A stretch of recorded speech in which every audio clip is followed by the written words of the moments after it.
So hello defence lovers, जय हिंद and welcome back to Stand Up Classes. तो कैसे हैं आप सब? आई होप आप सब अच्छे होंगे। तो दोस्तों, आप सभी के काफ़ी दिन से कमेंट आ रहे थे कि सर प्लीज़ एक बार नेवी एमआर का सैम्पल पेपर सॉल्व करा दीजिए ताकि हमें पता चल सके कि नेवी एमआर में किस तरह के क्वेश्चंस पूछे जाते हैं या फिर 2021 बैच में साइंस, मैथ और जीके के किस तरह के क्वेश्चंस पूछे जाएंगे। तो आपको घबराने की बिल्कुल ज़रूरत नहीं, क्योंकि आज की वीडियो में यही सारी चीज़ें हम लोग करने वाले हैं। तो सबसे पहले तो हम लोग सैम्पल पेपर डाउनलोड करना सीखेंगे कि नेवी एमआर का ऑफिशियल सैम्पल पेपर इसके ऑफिशियल वेबसाइट से कैसे डाउनलोड कर सकते हैं, और फिर उसी सैम्पल पेपर को हम लोग सॉल्व भी करेंगे। तो चलिए वीडियो शुरू करते हैं। तो दोस्तों, ऑफिशियल सैम्पल पेपर डाउनलोड करने के लिए आपको करना क्या है कि सबसे पहले आपको ज्वाइन इंडियन नेवी की जो है ऑफिशियल वेबसाइट पे आना है। ठीक है, तो जैसा कि आप देख सकते हैं कि मैं इंडियन नेवी की ऑफिशियल वेबसाइट पर ही मौजूद हूँ। तो जब आप ऑफिशियल वेबसाइट खोल लेंगे तो यहाँ पे आप राइट कॉर्नर में एक ऑप्शन देखेंगे जहाँ पे जो है ये 3 पैरेलल लाइन्स दिखाई देंगी। ये एक छोटा सा मेनू है, यहाँ पे आपको क्लिक करना है। तो चलिए मैं आपको क्लिक करके दिखाता हूँ। तो जैसा ही मैंने यहाँ पे क्लिक किया, यहाँ पे मुझे कुछ और भी ऑप्शंस दिख रहे हैं लेफ्ट कॉर्नर में। तो इसमें एक ऑप्शन आप देख सकते हैं कैरियर एंड जॉब्स का। ठीक है, तो आपको क्लिक करना है इस पर, लेकिन इस पर नहीं क्लिक करेंगे आप। यहाँ पे एक छोटा सा जो है आपको साइन दिख रहा है ग्रेटर देन और स्मॉलर देन का, तो आपको इस साइन पे क्लिक करना है। अदरवाइज यदि आप उस पर क्लिक करते हैं तो नहीं खुलेगा। ठीक है, तो चलिए मैं साइन पे क्लिक करता हूँ और फिर मेरे सामने जो है कुछ और भी ऑप्शंस आ जाते हैं। तो हमें इसमें सेलेक्ट करना है बिकम ए सेलर। ठीक है, क्योंकि हमें जो है जो नेवी एमआर का पोस्ट है वो सेलर का पोस्ट है, तो हमें जो है फिर उसी साइन पे क्लिक करना है ग्रेटर देन लेस देन वाले पे। तो चलिए मैं क्लिक कर देता हूँ, और जैसे ही मैंने इस पर क्लिक किया, ठीक है, तो यहाँ पे कई सारे और भी ऑप्शंस आ गए जिसमें आर्टिफिशियल अप्रेंटिस है, एसएसआर है, फिर मैट्रिक रिक्रूट है, फिर म्यूजिशियन है। तो हमें जो है किसके बारे में जानकारी लेना है? मैट्रिक रिक्रूट यानी एमआर के बारे में। तो हमें क्लिक करना है किस पे? मैट्रिक रिक्रूट पे। चलिए मैं क्लिक कर देता हूं, और जैसे ही मैंने इस पर क्लिक किया, अगला पेज हमारे सामने खुल के आ गया। आप देख सकते हैं सबसे पहले आपको यहाँ पे जो है नेवी एमआर यानी मैट्रिक रिक्रूट के बारे में जो है सब कुछ बताया गया है कि ये कैसा जॉब है, इसमें कौन कौन से जो है पोस्ट आप देख सकते हैं। चेफ का है, स्टीवर्ड का है, हाइजीनिस्ट का है। ठीक है, तो ये सारी जानकारी आप यहाँ से पढ़ के इकट्ठा कर सकते हैं। बाकी आपको जो है सैम्पल पेपर डाउनलोड करने के लिए सबसे पहले जो है सबसे नीचे आना पड़ेगा, और यहाँ पे आप देख सकते हैं 2 ऑप्शन है। पहला ऑप्शन है रिटन एग्जामिनेशन सिलेबस का। ठीक है, यहाँ से आप अपना जो है रिटन एग्जाम का सिलेबस डाउनलोड कर सकते हैं, और साथ में दूसरा ऑप्शन है सैम्पल क्वेश्चन पेपर का।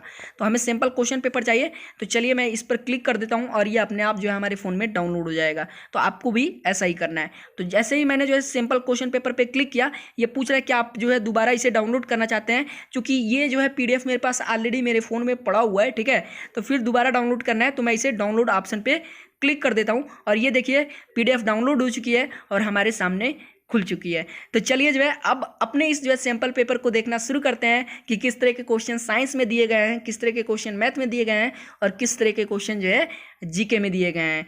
तो चलिए आगे बढ़ते हैं। उससे पहले चैनल पे नए हैं तो चैनल को सब्सक्राइब करके नोटिफिकेशन बेल ऑन कर दीजिए। तो चलिए क्वेश्चन सॉल्व करना शुरू करते हैं। तो दोस्तों, अब आपको पता ही है कि जो नेवी एमआर का पेपर होता है वो टोटल 2 सेक्शन में डिवाइड होता है, section A and section B. यानी जो हमारा सेक्शन ए होता है इसमें साइंस और मैथ के कंबाइंड क्वेश्चंस होते हैं। टोटल नंबर ऑफ क्वेश्चंस जो है 25 होते हैं। तो इसमें जो है लगभग 10 से 12 क्वेश्चन आपके साइंस के होते हैं और 12 से 13 क्वेश्चन आपके मैथ के होते हैं। बात कर लें वही सेक्शन बी को लेकर के, तो सेक्शन बी केवल जो है जीके के क्वेश्चंस यहाँ पे अवेलेबल होते हैं सेक्शन बी में। टोटल नंबर ऑफ क्वेश्चंस 25 होते हैं, यानी दोनों सेक्शन के जो है क्वेश्चंस को अगर मिला दिया जाए तो टोटल क्वेश्चंस 50 हो जाएंगे। मार्क्स की बात करें तो एक क्वेश्चन 1 मार्क कैरी करता है, वहीं जो है टोटल 50 क्वेश्चन के 50 मार्क्स हो गए।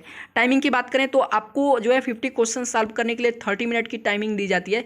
लेकिन इससे पहले जब कंप्यूटर बेस्ड ऑनलाइन एग्जाम नहीं शुरू हुआ था, जब रिटन एग्जाम हो रहा था, तो उस समय आपको 45 मिनट्स का टाइमिंग दिया जाता था। तो चलिए जो है अब अपने क्वेश्चन पेपर को देख लेते हैं कि कितने क्वेश्चंस यहाँ पे जो है मैथ के अवेलेबल हैं, कितने साइंस के हैं और किस तरह के क्वेश्चंस हैं। तो मैं आपको नीचे की तरफ लेकर के चलता हूँ। तो आप यहाँ पे देख सकते हैं ये दिया हुआ है section A science and arithmetic. ठीक है, तो यहाँ पे सबसे पहले दिया हुआ है मैथ का क्वेश्चन। तो देखिए नंबर ऑफ क्वेश्चन मैथ के कितने हैं, मैं आपको नीचे की तरफ लेके चलता हूँ। तो आप देख सकते हैं यहाँ पे जो है टोटल नंबर ऑफ जो मैथ के क्वेश्चंस अवेलेबल हैं वो हैं 13 क्वेश्चंस। ठीक है, कितने? 13 के बाद जो है यहाँ पे जैसा कि मैंने आपको बताया था कि 12 से 13 क्वेश्चन जो है मैथ के अवेलेबल होते हैं। बाकी जो है 14th क्वेश्चन से आपका साइंस शुरू होता है। ठीक है, तो देख लीजिए साइंस के कितने क्वेश्चन हैं यहाँ पे। तो यहाँ पे जो है टोटल 25 क्वेश्चंस तक साइंस से अवेलेबल है। ठीक है, तो साइंस का आप देख सकते हैं एक लास्ट क्वेश्चन है, गर्म करने पर ठोस सीधा गैस बन जाता है, इस प्रक्रिया को क्या कहते हैं। ठीक है, अब नीचे आ जाइए सेक्शन बी की तरफ।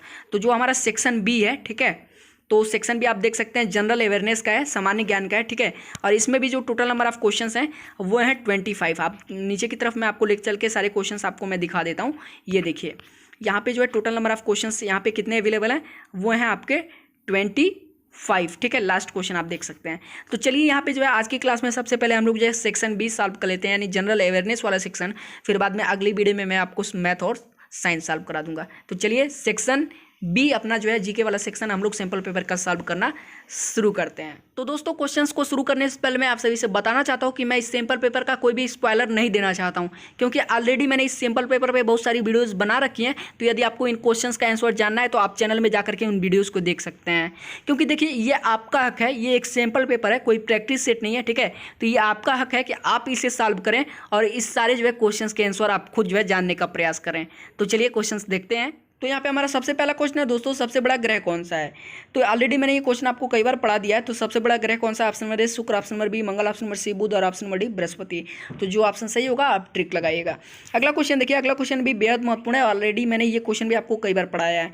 क्वेश्चन है ऋग्वेद काल में किसकी पूजा होती थी? किसकी पूजा होती थी? Option number A Indra, option number B Vishnu, option number C sun और ऑप्शन नंबर डी त्रिमूर्ति। जो सही होगा ट्रिक लगाइएगा।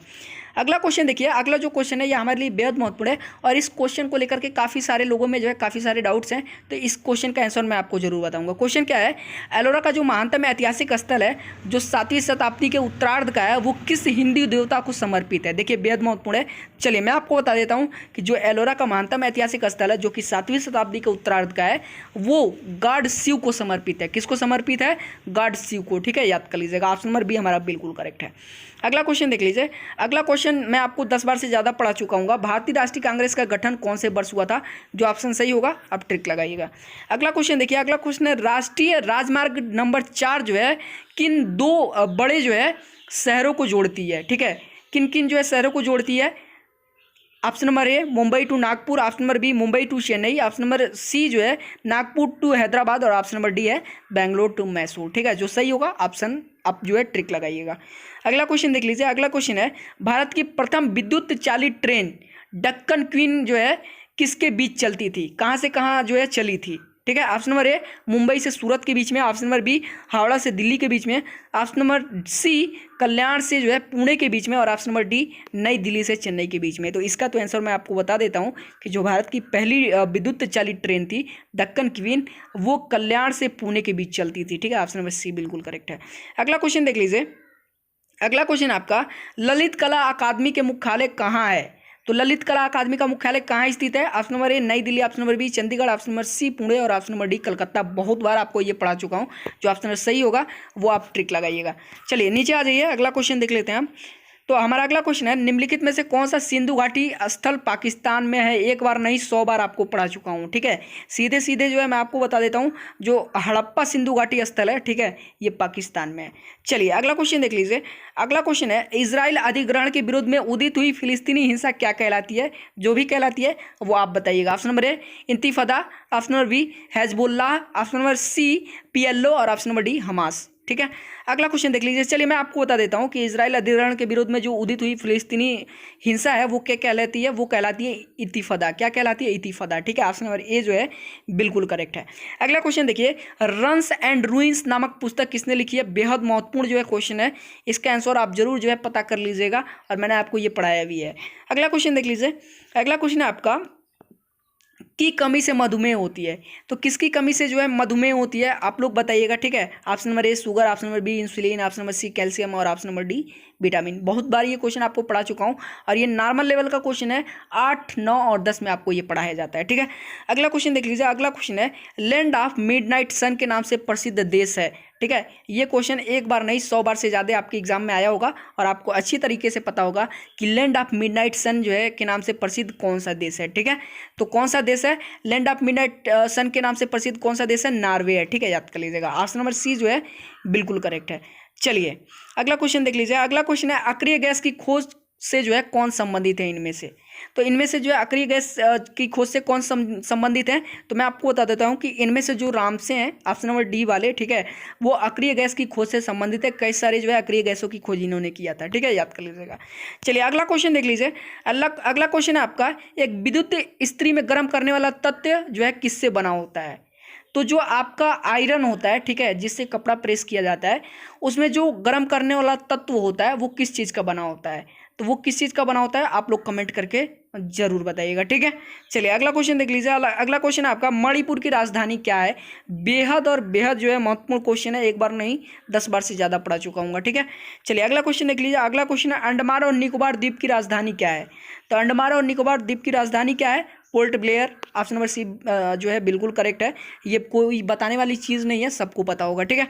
अगला क्वेश्चन देख लीजिए, नीचे की तरफ आ जाइए। तो हमारा अगला क्वेश्चन है, FAO से क्या तात्पर्य है? तो FAO से जो है क्या तात्पर्य है? Food and agriculture organisation. Option number B, fruits and agro organization. Option number C, fruit agriculture and ocean. और option number D, fruits agro and ocean. तो मैं आपको बता देता हूँ, जो FAO का फुल फॉर्म है वो है आपका food and agriculture organisation. Option number A जो है बिल्कुल करेक्ट है। अगला क्वेश्चन देख लीजिए। अगला क्वेश्चन है आपका, तेंजिंग नॉर्वे ने निम्नलिखित में से किस क्षेत्र में अपनी पहचान बनाई? तो तेंजिन नॉर्वे ने जो है निम्नलिखित में से किस क्षेत्र में अपनी पहचान बनाई थी? Option number A boxing, option number B cycling, option number C mountaineering और ऑप्शन नंबर डी है हॉकी। तो जिसमें भी बनाई होगी आप लोग आंसर ढूंढ करके जो है इसका ट्रिक जरूर लगाइएगा, आंसर जरूर पता कीजिएगा। ऑलरेडी मैंने जो है इस क्वेश्चन का आंसर बताया, जो प्रीवियस मैंने जो है सैम्पल पेपर की वीडियोज़ बनाई हैं उसमें ऑलरेडी मैंने बताया है। अगला क्वेश्चन देख लीजिए। अगला क्वेश्चन है, निम्नलिखित में से किसे फ्यूहर के नाम से जाना जाता है? तो फ्यूहर के नाम से किसे जाना जाता है? हिटलर को फ्यूहर के नाम से जाना जाता है, ठीक है, याद कर लीजिएगा। चलिए अगला क्वेश्चन देख लीजिए। अगला क्वेश्चन है आपका, भारत का सबसे बड़ा और पुराना अजायब घर किस राज्य और जो है संघ क्षेत्र में स्थित है? बेहद महत्वपूर्ण है आप सभी के लिए, ठीक है, पता कर लीजिएगा, 10 बार से ज़्यादा आपको पढ़ा चुका हूँ। अगला क्वेश्चन देखिए, सबसे लंबा शास्त्रीय महाकाव्य कौन सा है? एक बार नहीं 10 बार ये चीज़ मैंने आपको बताया, ठीक है। तो सबसे लंबा शास्त्रीय महाकाव्य क्या है? महाभारत है, ठीक है। चलिए अगला क्वेश्चन देख लीजिए। अगला क्वेश्चन है आपका, इनमें से किससे डेर्बीय पद संबंधित है? एक बार नहीं 100 बार से ज़्यादा आपकी एग्जाम में भी ये पूछा जा चुका है कि डेर्बीय पद जो है किस खेल से संबंधित है? Option number A polo, option number B तैराकी, ऑप्शन नंबर सी रेसिंग और ऑप्शन नंबर डी घुड़दौड़। आप पता कीजिएगा। अगला क्वेश्चन देख लीजिए। अगला क्वेश्चन है, गीता सेठी किस खेल से संबंधित है? तो गीता सेठी किस खेल से संबंधित है? आप लोग आंसर जो है जरूर बताइएगा ट्रिक लगा करके।